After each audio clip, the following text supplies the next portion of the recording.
Assalamualaikum and welcome everyone. I'm Anita and we are back and I'm thrilled.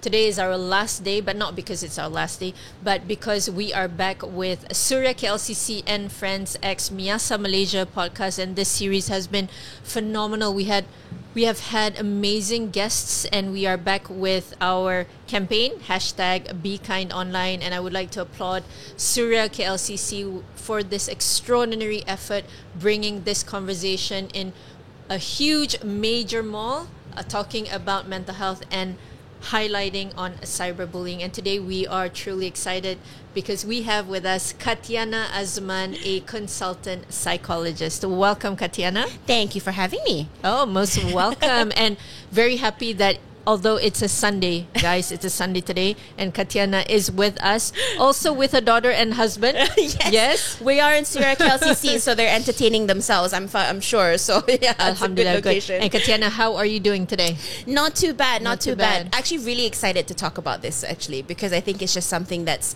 really, really relevant given the climate of things. So Yes, I'm really excited to be able to talk about it. All right, so maybe if you could share a little bit with our listeners and viewers on a little bit about your work and yourself. So I've been working as a consultant psychologist for about 12 years now. Oh, 12 years. Yeah, lama 12 dah. years. Time goes by really quick. But I've been based at PHKL for the last, I believe, 8 years, if I can do my math correct. 8 years. 8 years. Working predominantly with children and adolescents and young adults. Okay. So, I think that it is really interesting the types of mental health concerns that are coming forward in that demographic. Yes. Versus what my colleagues who work with adults are kind of talking about. Right. So I think that it is, mental health is something that is extremely subjective, and what kids are going through nowadays are stuff that even parents themselves admittedly come forward and say, like, we didn't have this growing up. We have no clue, right? We have no clue. We have no, we have no skill set on how to talk about these things. So, but the almost beautiful thing is that the young generation have so much literacy about it. So it's definitely a very interesting space to be working. I think there's more awareness today as well. Yes, yes. And the pandemic helped, of course. So we see that increase in mental health literacy, in help-seeking behavior as well. Definitely. But what are we looking at, Katiana, when you say you see how it's growing? Not just the concern on mental health, but really adolescents and teens and adults, of course, going through mental health issues. What are they specifically going through now? I mean, I think definitely things like anxiety and depression have gone up. Right. And I think that whether that is overflow from COVID, we definitely feel that the pandemic has, like you said, it's opened a lot of eyes towards mental health issues, but also it has highlighted that, things like isolation has really detrimental effects on someone's mental health. Definitely. So just within the hospital, we realized there was a 400% jump in help-seeking behavior during the MCO period. Right. It has slowed down now a little bit, but I am still, we as psychologists were told by the APA, the American Psychological Association, that a comfortable number of hours that a therapist should do is about 19 hours of client facing a week. Okay. And at the height of COVID, we were doing 50 here in KL. 50. Yeah, and then now it's down for me, and I'm working, with a kid part time. I'm still doing about 27 hours. So that's still a lot. Still a lot, you know. So I, for my colleagues who are full time, probably higher than that. So I think that in terms of issues coming up, depression, anxiety, a lot of issues with social media and managing online presence, because that was the center of our universe for 2 years. It was. And a lot of kids readjusting to being online, being or studying from home, now dealing with social anxiety, being in school. So there were a lot of new problems post-COVID. But the numbers we are seeing, I think, is definitely going up because people are more aware and people are coming forward. Right. And I think what you're saying, we've been hearing this a lot, where they see that the numbers are kind of going down. But I also believe that it's also due to the awareness. More people are now able to learn how to cope better. Yes. Yeah, and also to catch it earlier, right? Definitely. Before it actually develops into a mental health condition. Now, bringing this into our conversation today, obviously, BeKindOnline, our safe space, all of that. What are we looking at, Katiana, right now? If you could help us set the context in Malaysia, when we talk about cyberbullying, how big of an issue is this? I think it's a lot bigger than people realize. Yeah. And I think the reason why is because a lot of people don't fully understand that cyberbullying is a thing. Yeah. I think bullying is very much something that we have associated with the physical bullying, the verbal bullying, that type of thing. Yeah. But we don't talk about the cyber side, I think predominantly because, again, a lot of parents and adults don't fully understand it. Yeah. They don't have a social media presence. Right. A lot of them don't know what their kids are doing online. So I feel like it's almost like a very silent thing, which makes it a lot more dangerous in my eyes. Yeah. So I think, and during COVID, there was this period of time where there were platforms that were encouraging anonymity. Yep. So kids could post things and say things with Right. almost zero accountability. Right. Do whatever. Yeah. Right? And parents were not aware of that, you know. Right. So it's almost this threat of not just people that I'm interacting with, who I go to school with, who I know, who Right. are saying these things. We also have almost complete strangers Right. that are untraceable, who have the potential to say things that are really, really hurtful. And so, we've unfortunately seen cases where people have, self-harmed and even attempted to take their life because of stuff happening online. So I think that I dare say, out of all of the different types of bullying that we know of, cyberbullying is probably, to me, one of the most rampant and the one that has the highest potential for harm. Wow. Because it is something that is so disconnected. Yeah. Because you don't have to go to school with them, you don't have to know them, you can't reach I them. know. So it's this, it's really scary what they have to go through. Right. So if we compare cyberbullying with bullying, well, you touched a little bit on that, but what about the impact towards the victim themselves, right? If you were to compare both. I mean, both are obviously equally horrible. Yeah, right. I think just the degree of anxiety of kind of like not knowing where it's coming from is the part that I hear a lot of. No closure as well. No closure. Yeah. And I remember, I don't think that platform is still available, but there was, again, this period of time where you could just anonymously post things. Yeah. And so, I'd have these teenagers come in and they're like, I'm constantly doubting people because I don't know, is that coming from a friend? Is that coming from an online troll? Is it, so I think there was just so much fear.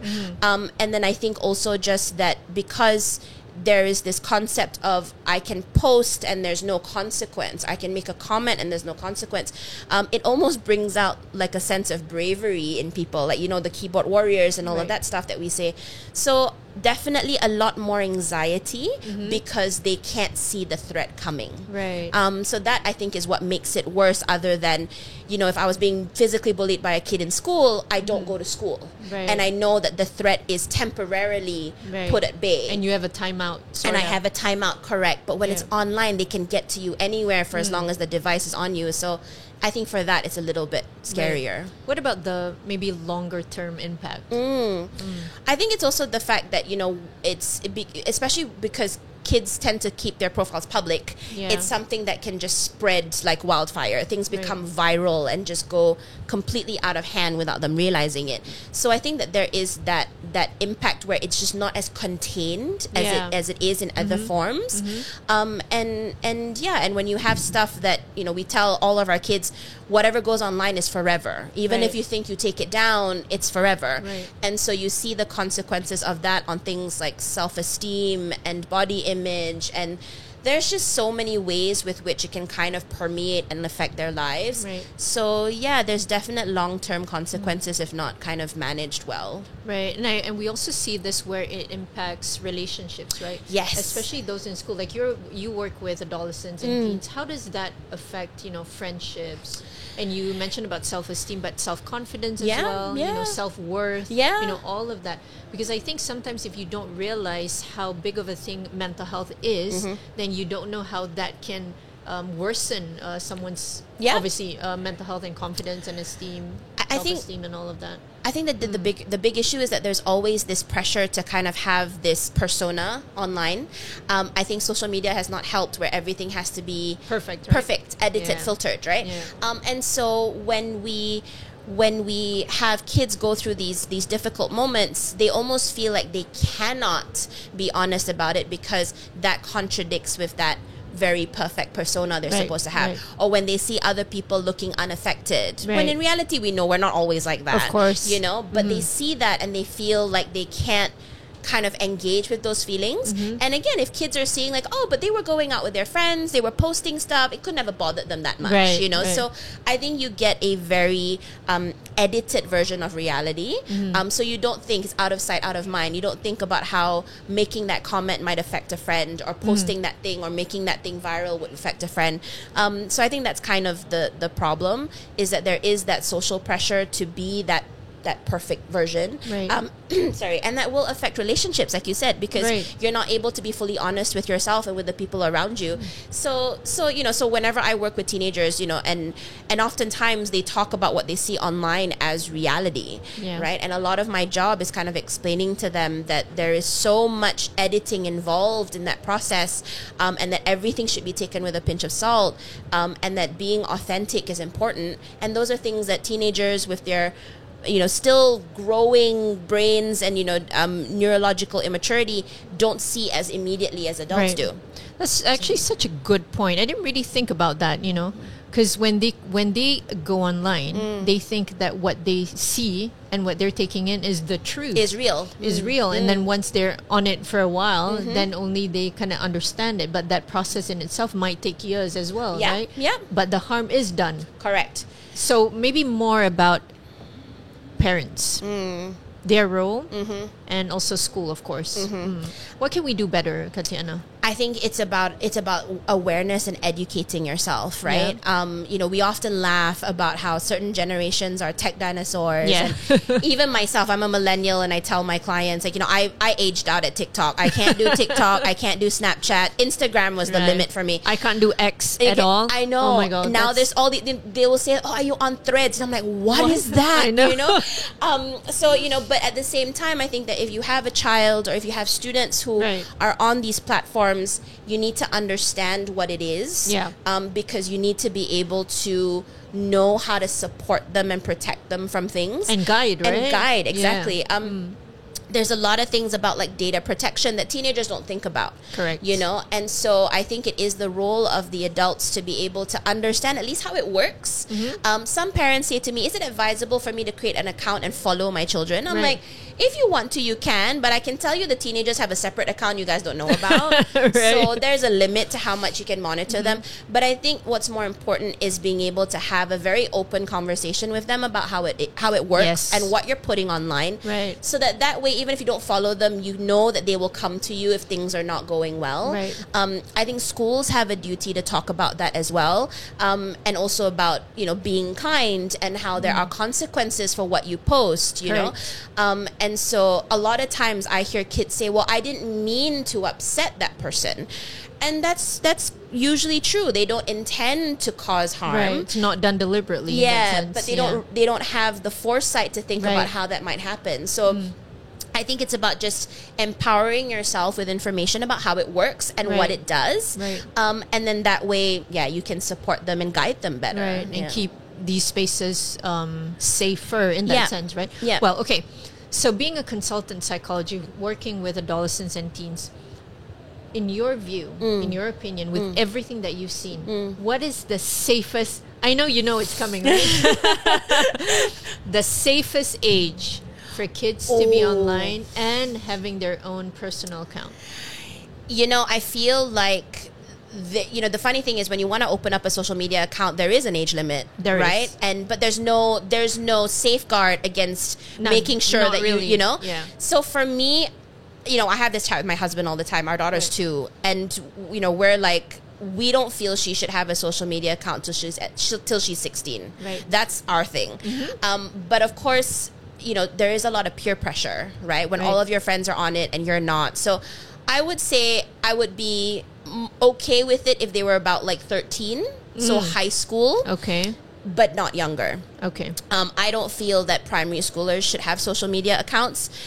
If they want to be online, they can go through your account and you have to monitor it, but I feel they shouldn't have unsupervised access. Not just because not to say that I don't trust them, but also there's a lot of stuff going on online that we don't want them exposed to. There's unfortunately a lot of predators online that target kids. So, you know, for that reason, I feel that we shouldn't be giving that type of access to young children. So my goal standard, I would like it to be 15, 16. Yeah. But at the bottom limit, I would say probably sekolah menengah lah. Okay lah, sekolah menengah 13. Yeah. So yeah. I think before COVID, that was my husband and I had the same thing. Yeah. 16, that would be, bare minimum, yeah. 16 tahun kan. But yeah, with everything going on, and I think it's a lot of pressure for teens as well, especially because I remember my kids would tell me all the time, because their friends had accounts at the age of 12, right? Yeah. Although we know social media platforms, there is an age limit. Yeah. But people just go on and just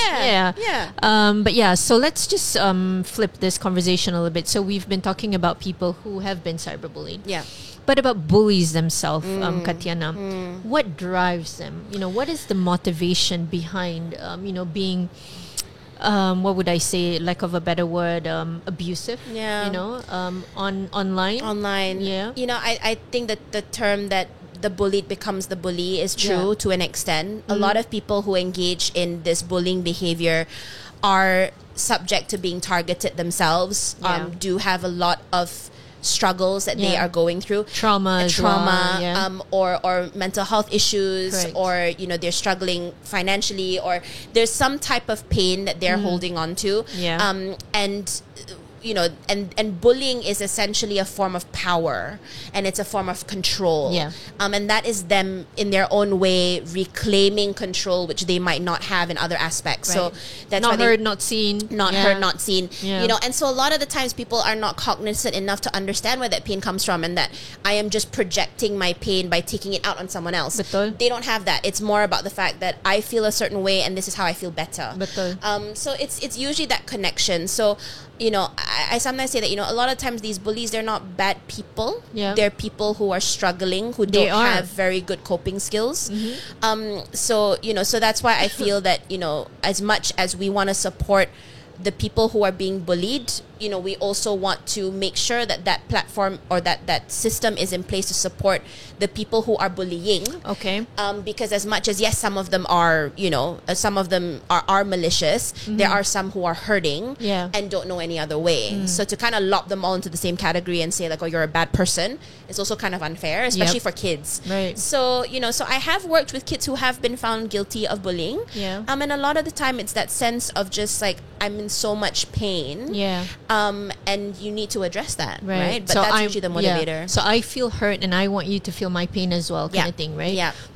Okay, Katiana, we in light of the recent events, and also let's talk a little bit about maybe in 2019. I think we all know about this tragedy that happened where it was in Sarawak. Yes. Okay, this teenager, she went online, and I think she was going through a lot. So then this poll came about. So it was D or L. And it was nearly 70% of people online supporting her. And that unimaginable act of suicide happens. Right, Katiana? So in this context, tell us a little bit more. So are these 70% of people hurting? What's happening here? I think on some level, I would like to believe that some of them are hurting, but unfortunately, I think that most of them were just negligent. I think most of them just think they won't do it, or like, let's just see what would happen. It's fun, like they don't understand again the consequences of it, because. And this is the part that I've always in my profession I've tried really hard to kind of pull people away from, is the mindset that when people talk about suicidal ideation or thoughts, that it's attention seeking, and I have a lot of parents who say that even till today. And I think that it's possible that there was a part of them that went, oh, she's just wanting attention, or she's just wanting a reaction, so I'll give her one. Let's just feed it. Just, and so they don't again recognize that this person it was a cry for help. It was. And so so I think that there is a lot of that negligence, and whether or not being online gives you that sense of bravery where like I can just click yes and see what happens. So so I think it's a mix, but just off of what I know of that incident, a lot of the people who were connected to it were just like, we had no idea that it was serious. We had no idea it was real. Right. And then now, as of recent, so we had another TikToker that under her live vices. So have we not learned, Katiana, and what can we do better for the online community? Those of us especially that are on social media every single day, right? I think that we need to humanize what we see on social media, because I think that people again, just when you're behind a screen, you often don't connect with the fact that these are real people going through real things. I know. And, you know, I mean, off topic, I mean, I briefly did a thing where I was hosting a TV show. Yeah. And even then there were people, I mean, I was not a TikToker, I was a host. Right. And even then people were commenting. And there's this sense of, you know, this disconnect because you see someone on a screen and you almost feel like, you know, you can't touch them, right? So whether they post these things and they don't think that it would get to these people, it's like, oh, you're an Instagrammer, you're a TikToker, you should be used to this. Right. They don't kind of recognize how much power what they say can have. Oh yeah. You know, and it's hurtful, you know. Is. And so I think that I don't think we've learned, because I think we still haven't recognized that there is, you know, it's a lot closer than you think, that we're all humans and what you say has an impact. And I think people also don't realize that this is actually a punishable offense. You know, when I tell people that bullying is taken very seriously in this country, and that, you know, the people implicated can be tracked down, they often get very surprised. So I think that it's created this false sense of like security. Right. No one can touch me, so I can say anything I want. Yep. You know, like if I keep my profile anonymous, no one can find me. Right.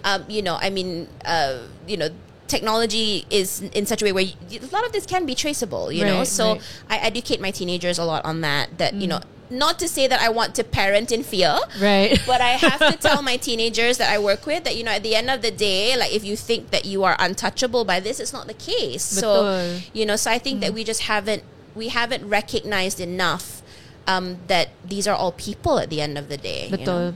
So how do we prevent this from happening? Like, how do we prevent people from becoming bullies? How do we support, like what you said? These are all expressions of pain, right? You know, you don't just wake up and become a bully. Something must have happened in your life as you were growing up, right? That now you use that as a defense mechanism, whatever it might be. Now, so how do we help? How do we support the bullies better so that they have an outlet and they don't resort to bullying other people and become bullies themselves? I think it's about first, I mean, acknowledgement's always the first step in everything, right? So I think that for them, it's recognizing that this is pain rather than something else, right? And so having them go through that process of awareness and kind of going like, this is coming because this is happening because of the pain that you've gone through, and that feeling is valid. You know, validating their pain, so that, you know, they can kind of start to heal from that. You know, and I think that people often miss that step. They often feel like they can't, their feelings are invalidated, or they shouldn't, or it's other people are suffering more, and all of that stuff. And because of that, that step just gets completely missed. So I think once we've identified that, you know, an individual has been subjecting others to bullying and what's kind of been going on, I think taking the time to kind of understand, how did they get here? You know, so what makes them feel that this reaction is required, right? And oftentimes they will say, oh, it's because when I was in pain, nobody cared. That sentence always ends up coming up. And then unpacking that so they can recognize that they are actually subjecting... And this is the thing that I find really interesting. A lot of the bullies that I've worked with don't recognize that they're subjecting these other people to what they've gone through. It's literally just replicating that behavior, and they don't see that. You know, so it's about helping them see that, encouraging empathy, all of that stuff, and then helping them cope, right? So yes, but it is a very subjective thing. So whenever people have talked to me like, oh, is there like a one size fits all? No, because pain is... It affects people in different ways. So yeah, I think it's about making sure that people feel, like you said, heard and seen, and then addressing it accordingly. That doesn't mean that consequences should not exist. I think consequences, I always see things as sort of top down and bottom up approach, where you need to have consequences at the bottom so that people recognize there's a boundary, there's a limit, but then you have to also come from the top and support people so that you're kind of addressing it from all angles. Okay. All right. Thank you very much. That's very helpful, Katiana. Now, when we bring that back into physical bullying, right?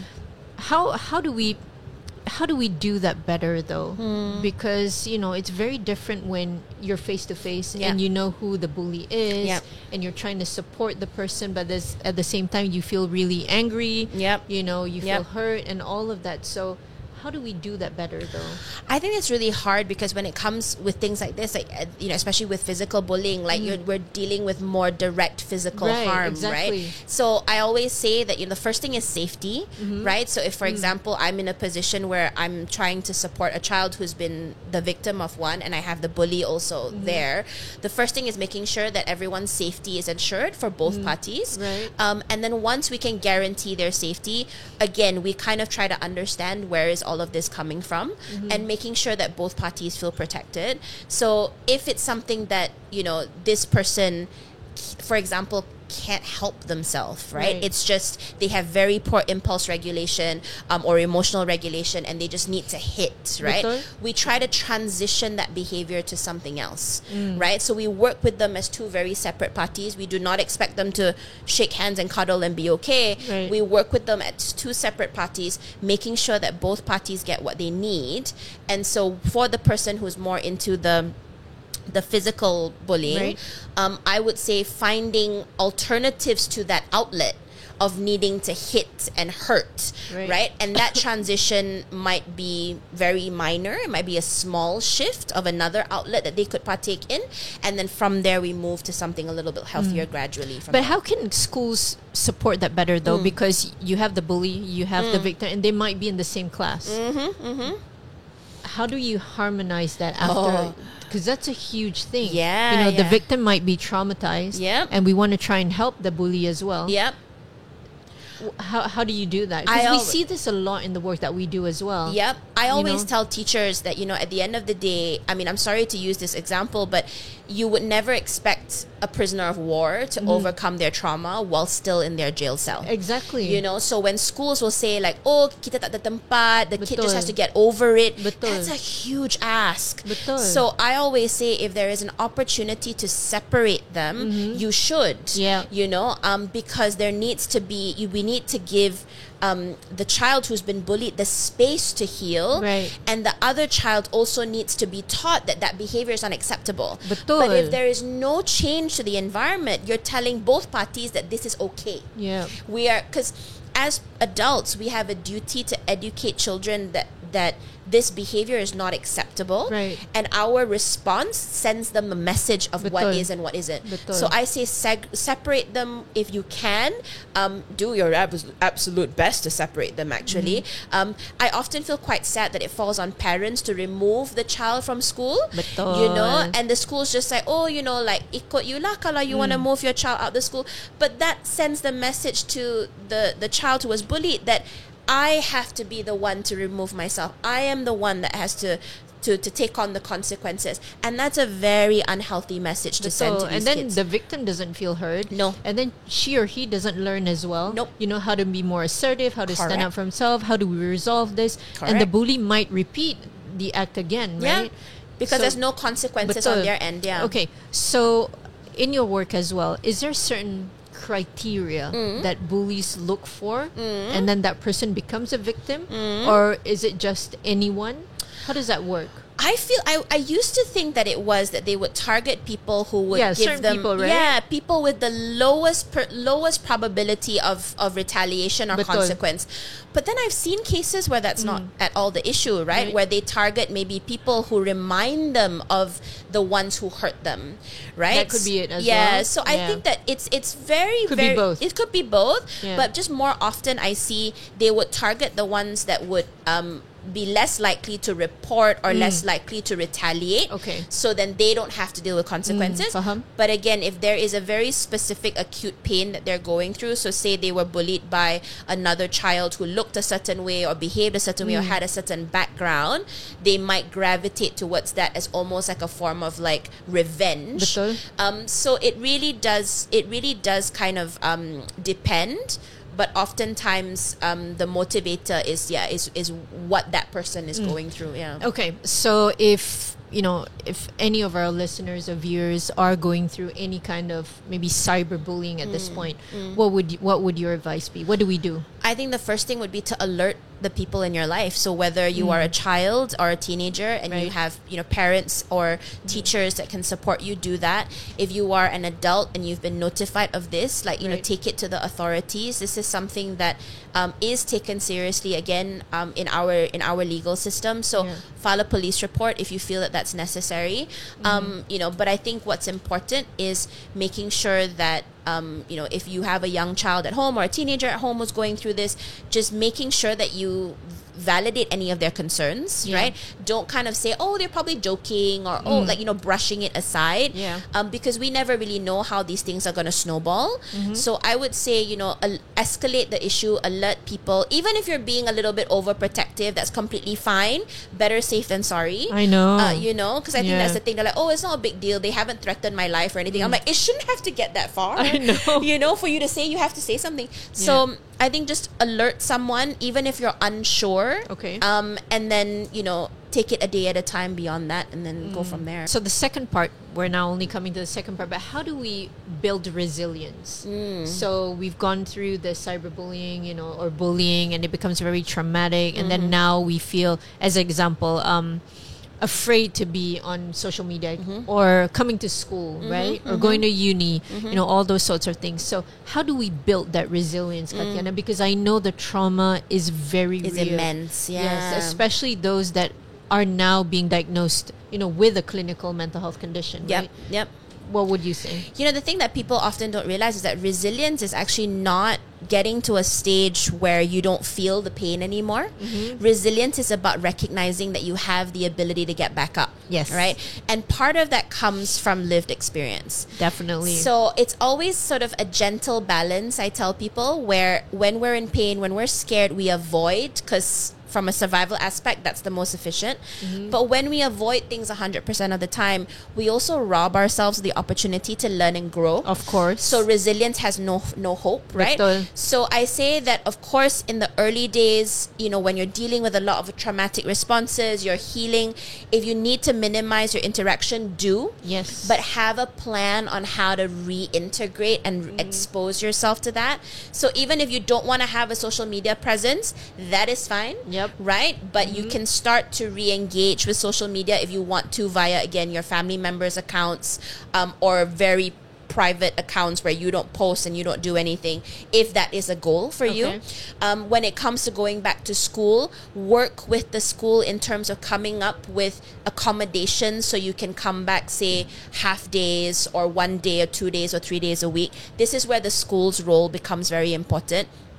I've worked with some amazing schools in KL that are so accommodating to this, where they let the kids come in at half days. They will have teachers escort the student at the gate so they don't feel overwhelmed. Yeah, so I'm very hopeful because I see all these things happening. But again, it's the school's mindset on whether they take it seriously. So it's about gradually reintroducing the stimulus, if you will, because that is where resilience comes, because you know that, what? Even in the darkest moments, I will survive. Right. I have the skill set to fight back, and we don't get that when we hide. Right. So I appreciate that it's terrifying, and please take all the time that you need, but have a plan to go back. Right. Because the absolute, and I tell all my bullying survivors this, I said the absolute worst thing you can do is give them the power to take whatever else is from you, right? Then they already have. So that's where I see with resilience. It's kind of a little bit of a seesaw where you kind of have to balance it out. But going back and living your life is the goal. Yeah. Okay. What do you tell the bullies though, Katiana, as well? How do you support? What are their words of encouragement, but really maybe a message of hope to them that they can overcome that as well, right? Because that is their expression of pain. Exactly. That we're not addressing. Yeah. And so what I say to them, the kids that I've worked with, I say that, look, I know you're hurting, and I know that this is a very complicated, elaborate extension or development of that pain that came from somewhere. Betul. And all of that can be addressed the minute that you want to. The minute that you're ready to look at it as pain that we can address, that's the day that it all gets better. You know, but for as long as you say, I don't need to, I know the answers, I'm under control, nothing will change, right? So this is me hopefully giving you that control back, which you have been trying to get from other aspects. Betul. By saying that the pain that you're going through, we can hopefully, you know, inshallah, with all the effort that we have, can address today. But it starts with you wanting to take that step. So we're kind of giving, you know, I feel human beings need control. That's just part of how we're programmed. You know, we need it. That's why COVID was so bad, because we didn't have any. So we need to give people as much control or illusion of control as possible. So to these kids who are taking out their pain in this way, telling them that they can take control and address it is something that can maybe help fix it as well. But it all starts with them wanting to and knowing they can. So what do they say majority of time? Is it more shame? Is it fear? Do they feel angrier? Do they shut down? I would say that it's a coin toss. So I actually had a child yesterday. And when given the option, she very confidently said, nope. You know, I don't want it. I want no part in it. I have no intention. This works. But you can see in her eyes, she was just, you know, like there was so much pain there. And so I said to her, I said, look, I respect that. And I respect the fact that you are comfortable and honest enough to tell me that. You know, and where I'm at is that the day that you decide that, I said, well, basically the reason why you're here is because obviously this isn't working. Right? So your efforts at being aggressive isn't getting you closer to what you want. That's why you're here. So, you know, trying the same thing and expecting a different outcome is also, you know, not realistic. So to me, I am offering you the chance to get closer to what you want in a more effective way. That's all that this is. And so, you know, and then I kind of had to leave it. And then I told the family I'll check in on her again in a week. And sometimes they don't jump on it, and they kind of need to be reconvinced and to trust it's going to work. But I think just having them know that I see the pain, and I want to give you tools on how to fix it, and hope that they come back. So there are some kids that are very embarrassed. There are some kids that are very angry. Betul. Because they're just like, why is it that I have to change when the person who hurt me didn't have to change? That comes out too. Of course. So, you know, you kind of have to manage it at every level. But you know, I'm grateful to say that most of them come around. Most of them do. But yesterday was fun seeing this girl, you know, very, very confidently saying, no, I want no part in it. So that's happened. Okay. All right. Thank you so much, Katiana Azman. This is our series on, obviously, #BeKindOnline, where we're talking about cyberbullying with Katiana Azman, a consultant psychologist. But before we end, folks, just one last thing, Katiana, maybe a message of hope to those out there who have, you know, gone through cyberbullying or bullying, physical bullying, emotional bullying, sexual bullying, whatever it might be. What is your message of hope to them, and especially to the families? What can we do more of, and how do we keep, maybe just 1 minute on how do we keep our online spaces more safe? You know, the only thing that I say is that as much as these things want to make you feel like you're alone, you're not. Right? And I think that being a therapist in this space, you see just how common it is, but people don't see that because there's not as many open communities that talk about this type of thing. But the reality is that you aren't alone, and there's a lot of people who have gone through what you've gone through. And so finding that community is important, but even if you can't, there are resources available that can help guide you and to hold your hand and make you feel that this is something that you can overcome. And in terms of keeping the spaces online safe, I would, you know, what I say is do unto others, right? I think if we are more mindful of how we want to be treated and how we treat other people, and we recognize that we're all human beings at the end of the day, even though some might be public online versus others, I think that can help us maybe hopefully be a little bit kinder to each other online. And I think making the legal framework maybe more tighter in that sense. So that this is something that, you know, we are protecting the people who can't advocate for themselves, especially. And so I think that it's something that we are all duty bound regardless of what role you play, parent, teacher, therapist, you know, police officer, to protect, you know, because this is the future. This is not going anywhere. You know, the cyberspace is not going anywhere. It's just going to grow. So I think we are all duty bound to protect promote it and make sure it's a space where we can all exist and, be happy. Yeah, because there's so much benefit, right? There is. Yeah, but it's being overshadowed by things like this. So, right. Yeah, awesome. Thank you so much, Katiana. I learned a lot. It was such a joy having you. Okay, that is it, folks, with our Surya KLCC X Friends, Surya KLCC and Friends X Miasa Malaysia podcast. This is our last episode. Truly happy, and thank you so much, everyone, for being with us for these 11 days, alhamdulillah, for our campaign #BeKindOnline. And a huge shout out again to Surya KLCC for this extraordinary effort.